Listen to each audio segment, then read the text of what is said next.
Radha Kriparuan. On va continuer la lecture du Srimad Bhagavatam. Donc on en est au deuxième chant, chapitre 10, verset 13. Om Namo Bhagavate Vasudevaya.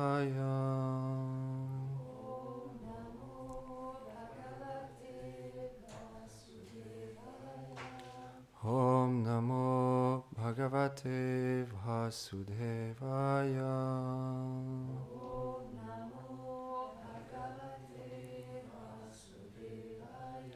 Om Namo Bhagavate Vasudevaya.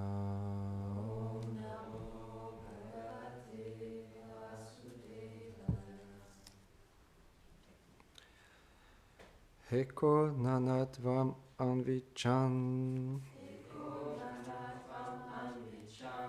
Yoga Tarpat Samutitam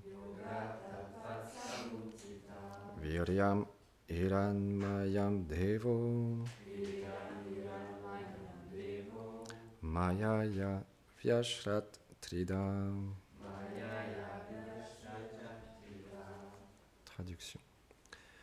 Avec le désir de manifester de nouveau toutes les âmes qui avaient pris refuge dans sa forme cosmique durant la période de dissolution de l'univers jusqu'à la nouvelle création, le Seigneur se leva de son yoga nidra, son sommeil divin, et de l'œuf doré, par sa providence, la puissance externe mit au monde d'innombrables espèces d'êtres, selon la nature latente qui les accompagnait de leur précédente naissance, avant que la dissolution n'ait lieu.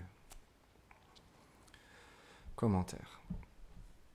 Srila Vishwanath Chakravarti Thakur explique que le Seigneur, qui est l'entité unique, fondit en lui toutes les âmes au moment de la destruction de l'univers. Puis, au moment de la création, lorsqu'il désira manifester la variété, il sépara ensuite les âmes de lui-même. Ayant dormi au moment de la destruction, qui représente la nuit, le Seigneur se leva de sa couche le matin au moment de la création. Ayant manifesté par son énergie externe les éléments matériels, il créa par ces éléments les univers avec leurs couches qui brillaient d'une couleur dorée. Ceci est la grande création.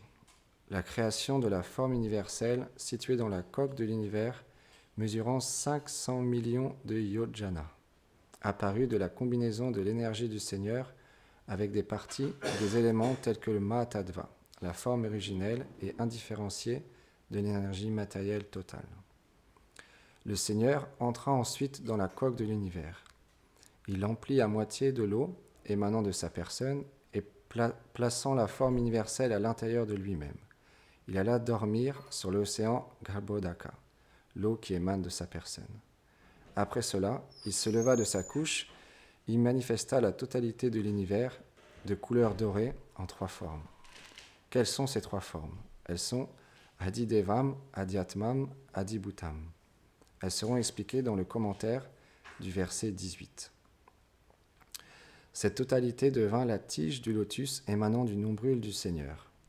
Cette tige de lotus devint la forme grossière de la forme universelle avec ses 14 systèmes planétaires ainsi que le Hiranyagarbha subtil, la forme de Brahma constituée de la totalité des âmes et le Brahman à 4 têtes qui exécute la création.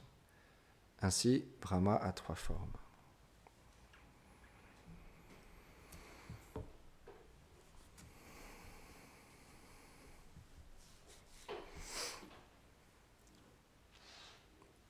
Om Agyanati Mirandasya Gyananjanam Sharakaya Shakshur Militam Yena Tasmai Shri Gurave Namaha.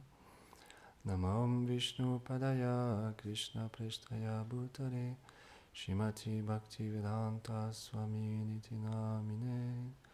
Namaste Sarasvati Deve Gauravani Pracharine Nirvishesha Shunyavadi Pashyatya Deshatarine.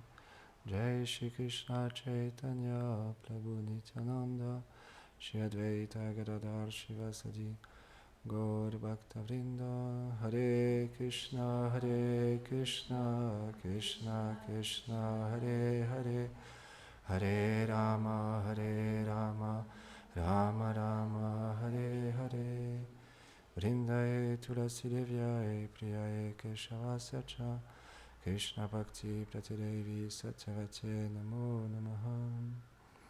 Vanchakarpatarubhyacha, Kripa Sindhu Vyahevacha, Patitanam Pavanebhyo, Vaishnavebhyo Namo Namaha. Avant de commencer à parler, j'implore les bénédictions de mon maître spirituel, ainsi qu'à toute notre filiation spirituelle à Srila Prabhupada, ainsi qu'à Govinda Maharaj, toutes les dévotes et dévots ici assemblés, pour pouvoir glorifier le Seigneur suprême. C'est vraiment très précis, le Srimad Bhagavatam, c'est vraiment le texte saint par excellence qui explique tous les sujets spirituels, toutes les questions qu'on peut se poser dans la vie, toutes les réponses qu'on souhaite trouver se trouvent dans le Srimad Bhagavatam.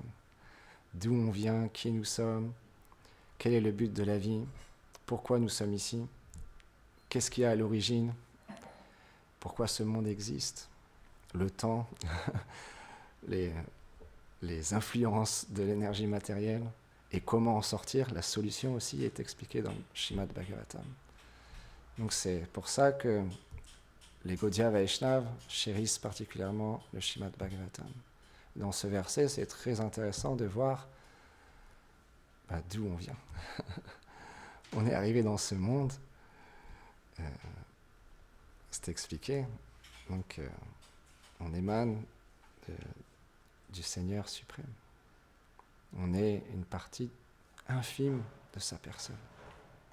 Comme Govinda Maharaj expliquait dimanche, l'âme, elle est un 10 millième la pointe d'un bout de cheveu. Elle est très petite. C'est pour ça qu'on ne peut pas se prendre pour Dieu. Parce que nos qualités, elles sont infimes comparées aux qualités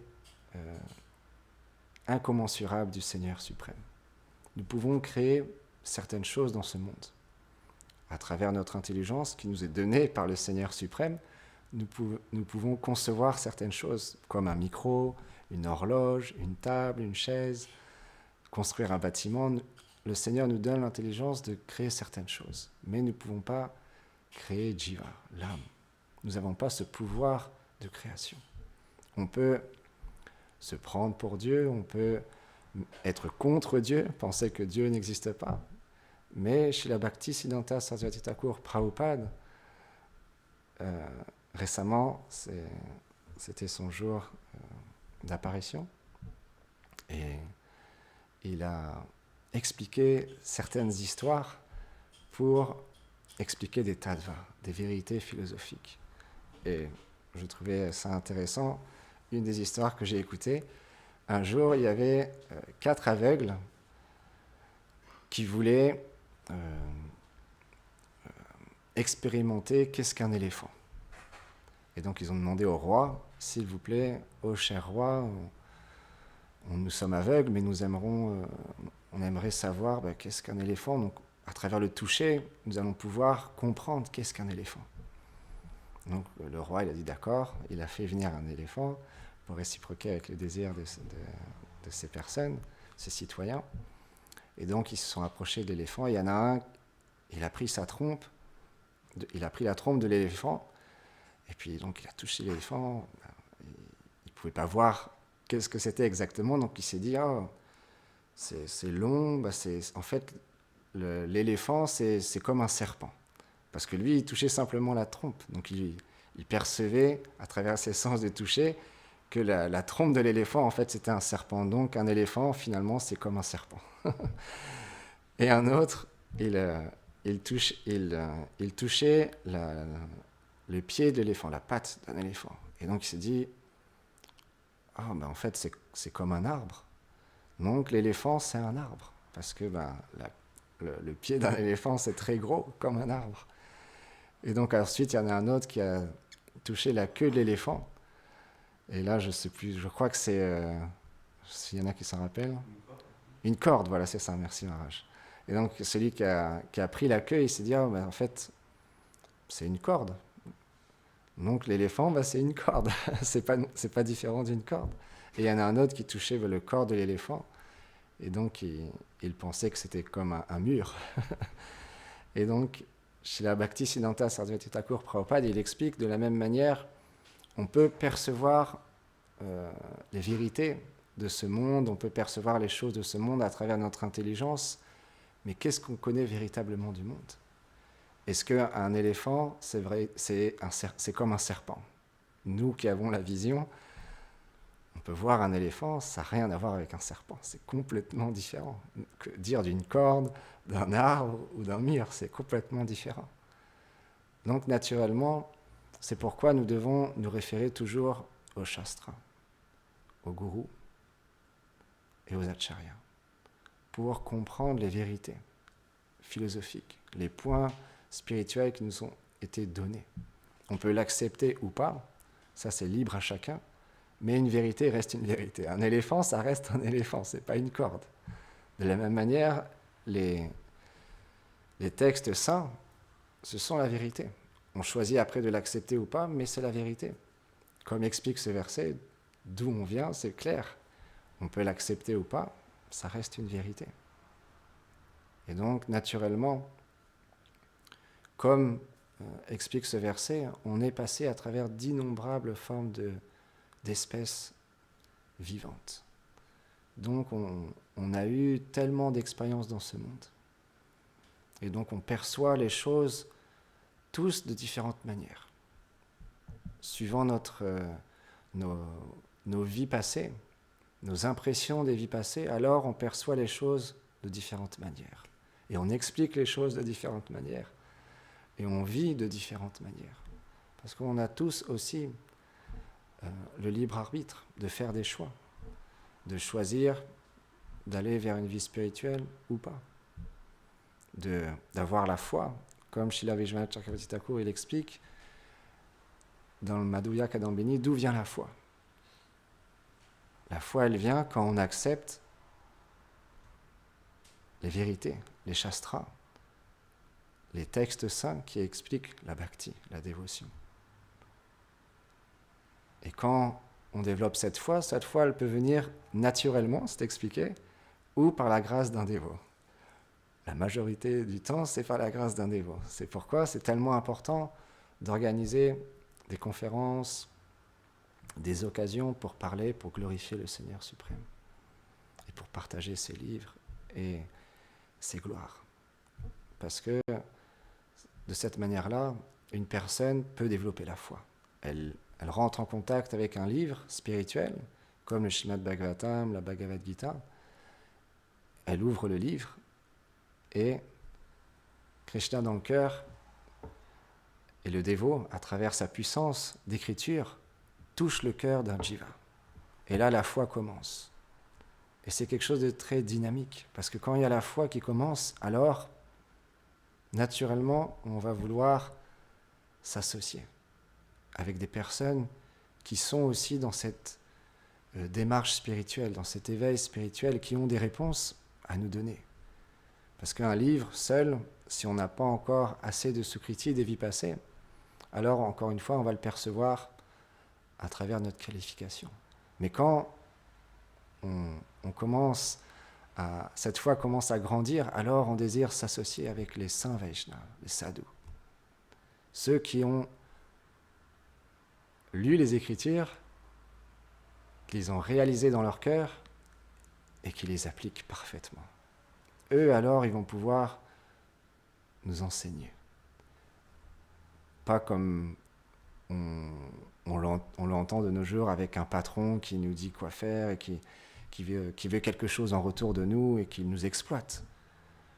Ou quelqu'un qui est dans cette position-là où il nous exploite. Mais comme un ami, comme un père, qui nous veut du bien, qui veut le mieux pour nous. Qui veut simplement nous donner ce qu'il a dans son cœur, l'amour. Parce que l'amour dans ce monde, le pur amour dans ce monde, il est disponible à travers le cœur des dévots du Seigneur. Donc de cette manière-là, on s'associe avec les saints Vaishnavas. Et donc, qu'est-ce qu'ils vont nous donner les Vaishnavas ? le moyen. Le moyen pour cultiver cette plante de la bhakti. Parce que quand par grande fortune on rentre en contact avec la dévotion, alors c'est expliqué, c'est comme un jardin. Et le maître spirituel, le sadhu, il plante une graine, la bhakti. Et donc, pour pouvoir faire grandir cette plante, qu'elle devienne une belle fleur ou un bel arbre, on doit l'arroser. Et comment l'arroser? Alors, bhajana kriya. Alors, on met en pratique. On sert dans le temple, on sert les Vaishnavas, on chante les saints noms, on étudie, on se lie d'amitié avec les Vaishnavas et on cuisine, on fait plein de services. Et de cette manière-là, on cultive la plante de la dévotion. Mais dans ce jardin, il y a aussi d'autres plantes qui peuvent pousser. Parce que, comme on l'a expliqué, on est passé à travers d'innombrables vies. Donc, on a beaucoup d'impressions. Donc, il y a encore des impuretés, des choses indésirables dans notre cœur.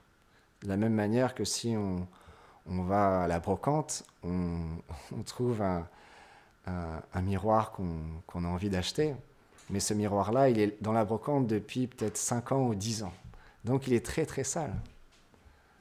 Donc il va nous falloir un peu de patience pour prendre des outils, des produits, et le nettoyer. Mais il faut être patient, parce que il est vraiment...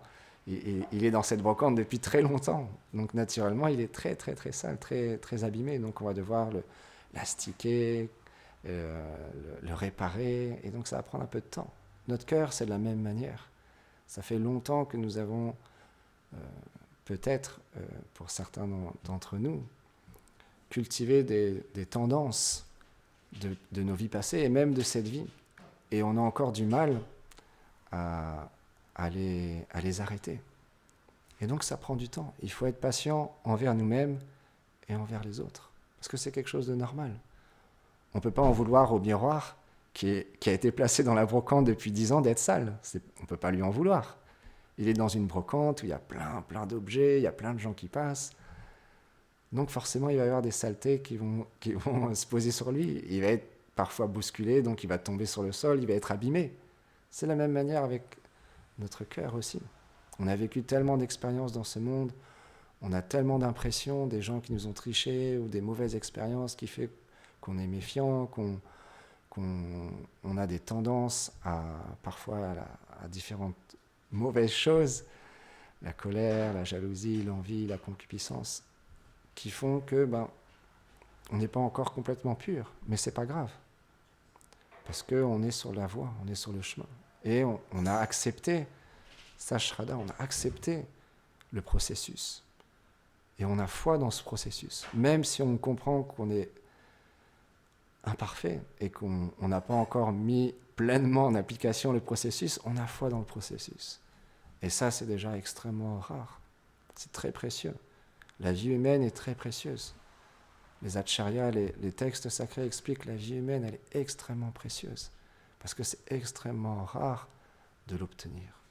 Parce que, comme Gurudev l'explique souvent, un animal, il agit dans ce monde par instinct. Il ne peut pas se poser de questions. Souvent, il a pris l'exemple. Un chien, il va rentrer dans le temple. Qu'est-ce qu'il va voir? Des déités, du kirtan. Il va juste venir et il va peut-être uriner sur le pilier. C'est tout ce qu'il va faire. Mais un être humain, il peut se poser des questions. Il peut, en ouvrant un texte saint, développer la foi et désirer s'associer. Et donc, bien qu'il y a différents obstacles dans la fixité Nishta dans le service de dévotion, avant Nishta, comme Srila Vishwanath Chakravarti Thakur, il explique, il y a Anishtita Bhakti, où au début, on rentre en contact avec la Bhakti, et comme un élève qui apprend 4 plus 4 font 8, on pense... Ça y est, on a appris 4 plus 4, ça fait 8, on pense qu'on connaît déjà tout. il y a cet orgueil au début. On rentre en contact avec la bhakti et puis on se met à servir, on a beaucoup d'enthousiasme et on pense qu'on connaît déjà toutes les écritures, on a déjà atteint la dévotion et il y a un certain orgueil qui est là. Et donc c'est Anishtita Bhakti. Et ensuite, parfois on met en application les écritures, le processus, et parfois par manque de goût réel ou manque d'enthousiasme, on n'arrive plus à mettre en pratique. Ensuite, on se pose des questions, est-ce que je devrais me marier? Est-ce que je devrais vivre dans un temple? Est-ce que je devrais rester célibataire? Et de cette manière-là, on jongle entre les différentes possibilités, ashram, qu'on pourrait engendrer. Et ensuite, il y a aussi, on n'arrive pas encore à arrêter les choses défavorables. On sait qu'il y a certaines choses dans notre vie qui ne sont pas favorables à l'éveil spirituel, mais on n'arrive pas encore à les arrêter. Et donc c'est comme un boxeur, parfois on est KO, parfois on est victorieux, parfois on est mis à terre, on est complètement dévasté, et parfois il y a de l'enthousiasme et on y arrive. Et ensuite, c'est l'inverse. Parfois on fait des vœux, aujourd'hui je vais chanter, à partir d'aujourd'hui, je vais chanter 64 tours de japa. Et donc, tous les jours, pendant une semaine, 2 semaines, on arrive à chanter 64 tours de japa, on est très content. Mais on n'arrive pas à maintenir. Au bout d'une semaine, 2 semaines, 1 mois, ça devient difficile et on redescend. Et donc, c'est parfois, on fait des vœux comme ça, spirituels, mais on n'arrive pas encore à les maintenir. Donc, Anishtita Bhakti. Et enfin, pour finir, Srila Vishwanath Chakravarti Thakur, il explique, il y a, comme la Bhakti, elle amène des qualités. Alors, on développe des qualités où on fait tellement de choses, on peut avoir tellement de capacités, tellement de talents, comme chanter de beaux kirtans, faire de belles classes, ou bien danser, ou bien cuisiner, ou faire des belles peintures. Et parfois, on peut subtilement s'enorgueillir de ça. Donc ça, c'est subtil. Et c'est ce qu'il explique chez la Vishwanath Chakravarti Thakur, c'est que c'est encore Anishtita Bhakti. C'est pas encore fixe. Et après vient Nishta. Et là, il y a la fixité.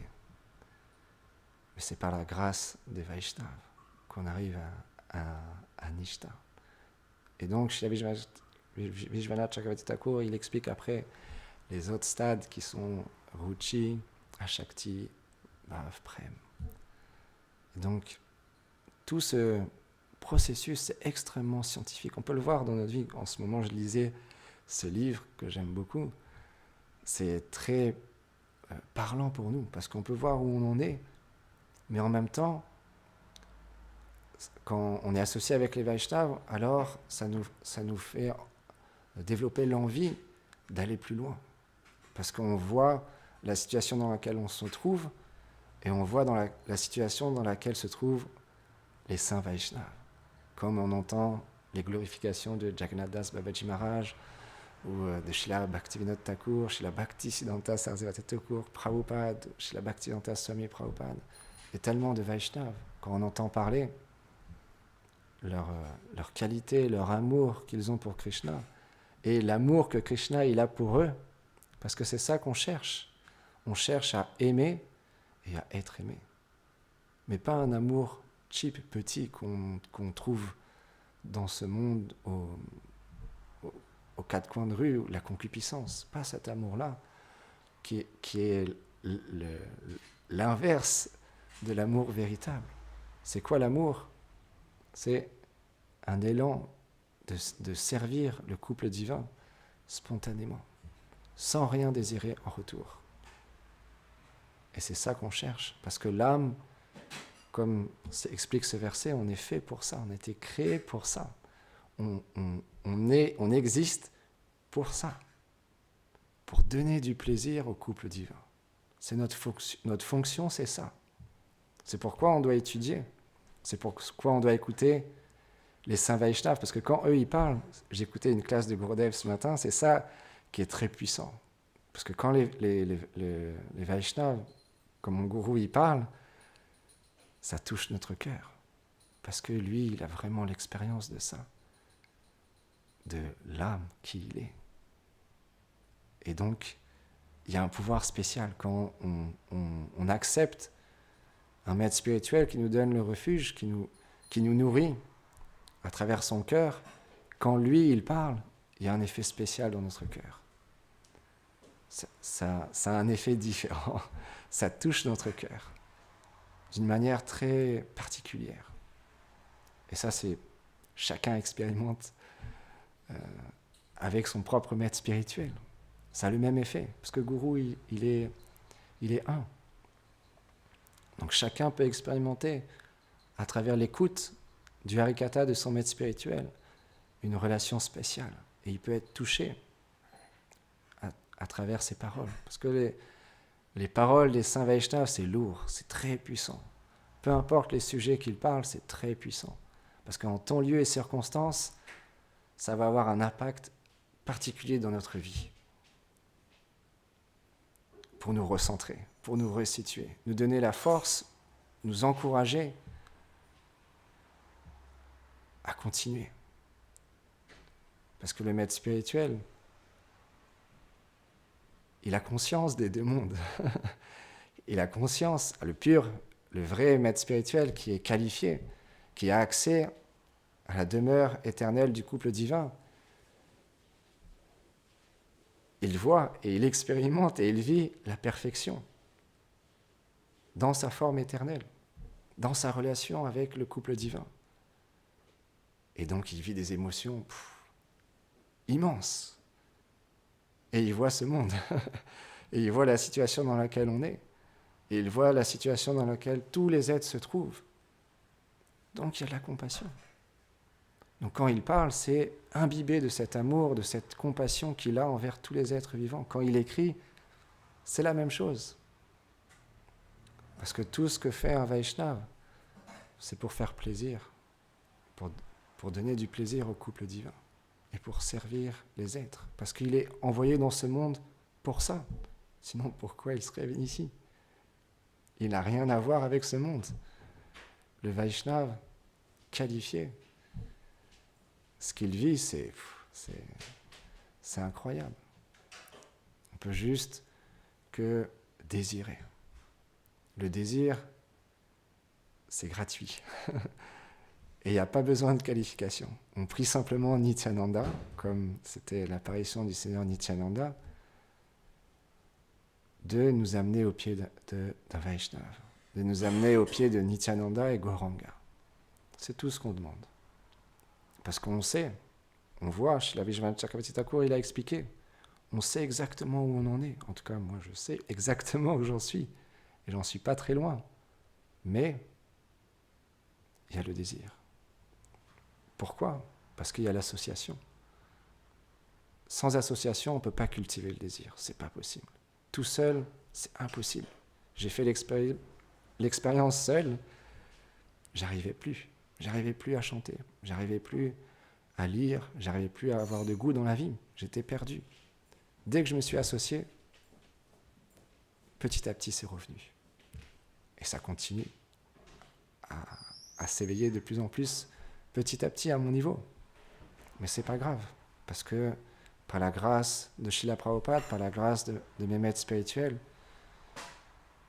par la bonne fortune, je suis sur la voie. Et pour moi, c'est ça qui est le plus important. Et c'est en étant associés avec aussi nos frères et nos sœurs qu'on peut s'entraider à nourrir ce désir de retrouver notre position véritable, de découvrir qui nous sommes. Parce qu'une fois qu'on découvre qui nous sommes, comme Gurudev expliqué dans une classe, on obtient le darshan de Krishna, on obtient tout. On obtient tout. Il n'y a plus rien besoin. Et quand on entend parler les Vaishnavas, on a juste envie, c'est que ça continue, que ça soit un flot constant, comme on chante tous les matins, c'est une pluie de nectar qui est déversée pour éteindre le feu flamboyant matériel de l'existence des êtres de ce monde. Et le maître spirituel, à travers ses paroles, il éteint ce feu, il apaise notre cœur, Et ça fait du bien, parce qu'on a besoin d'amour, on a besoin de recevoir de la miséricorde. Et c'est le Harikatha, c'est la miséricorde des Vaishnavas. Pourquoi c'est tellement important d'entendre, d'écouter.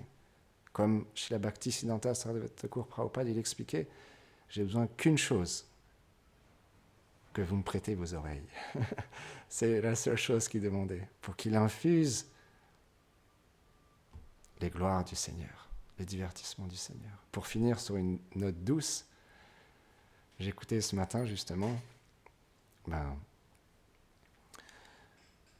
un des moments que je chéris le plus, qui est expliqué par les Vaishnavas, c'est le matin en fait, c'est expliqué à Goloka Vrindavan, dans la demeure éternelle du Seigneur, il y a Balaram qui souffle dans sa conque, dans sa corne de buffle, et il souffle le matin pour réveiller ses amis.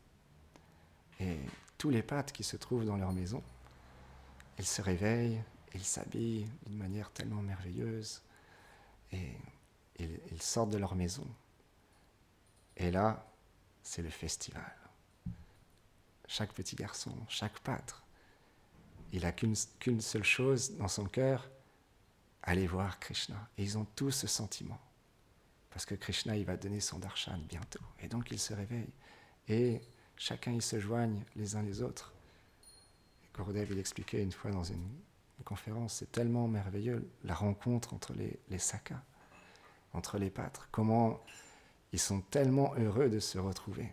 Et ils chantent ensemble, ils dansent ensemble, ils se font des blagues. Et c'est pas qu'ils marchent pour aller vers Krishna, ils volent.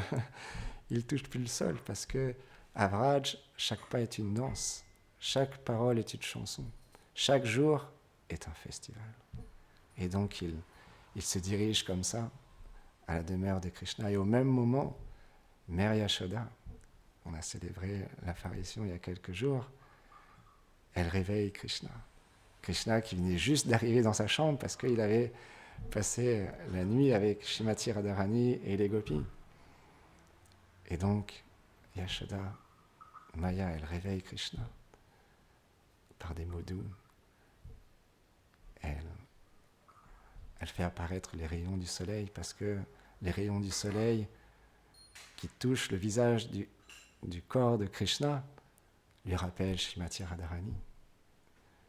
Elle lui souffle sur son visage, elle le réveille tout doucement, elle le baigne de ses larmes, Gurudev l'expliquait, et elle essuie avec son sari.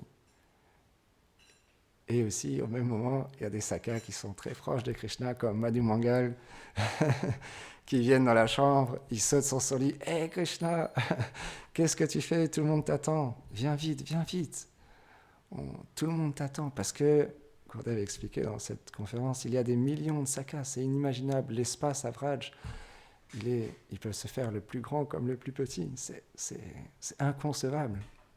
Donc il y a des millions de sakas qui sont arrivés. Comme il y a comme un balcon où ils savent tous que Krishna va apparaître à ce balcon. Et ils ont tous envie de voir Krishna, leur ami très cher. C'est ça le sentiment des sakas, c'est que Krishna, c'est leur ami. Mais c'est leur bien-aimé ami, c'est le centre de tout. Krishna, c'est tout pour les sakas. Et Krishna, enfin, il montre son beau visage. Et là, tout le monde explose de joie et crie « Kana, Krishna ». Et ensuite, pour finir, j'ai vraiment beaucoup aimé ce moment parce que il y a une vaillance aussi très forte entre certains types de sakas, parce qu'il y a différentes sortes de sakas. Et Sridham, qui lui est un Priya Saka, et donc il a presque le même âge que Krishna. Donc il a cette relation avec Krishna vraiment de ego. Krishna moi je suis plus fort que Krishna. Et ils ont cette relation de se défier à des jeux, comme on expliquait dernièrement, à la lutte, à la masse.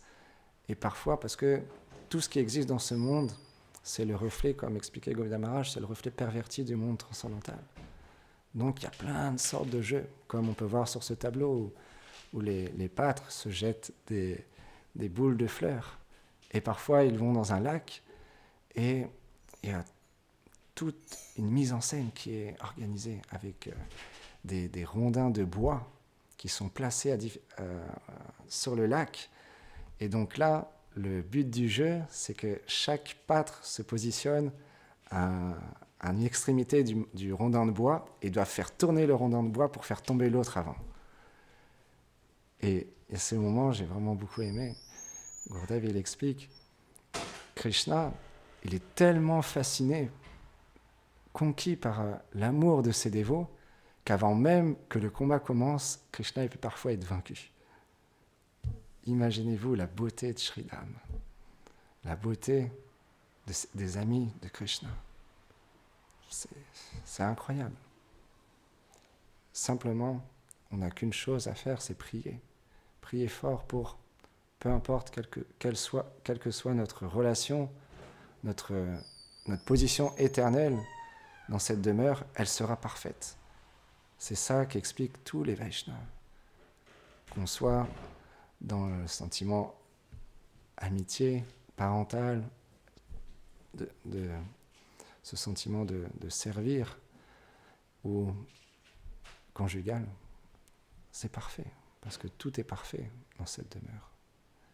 Donc on prie très fort Nityananda, Gauranga, notre filiation spirituelle, de nous permettre de continuer sur ce chemin pour un jour, par leur miséricorde, pouvoir avoir une goutte d'expérience véritable de cette demeure transcendantale. Srimad Bhagavatam ki Jai. Gop Namanande Haribol.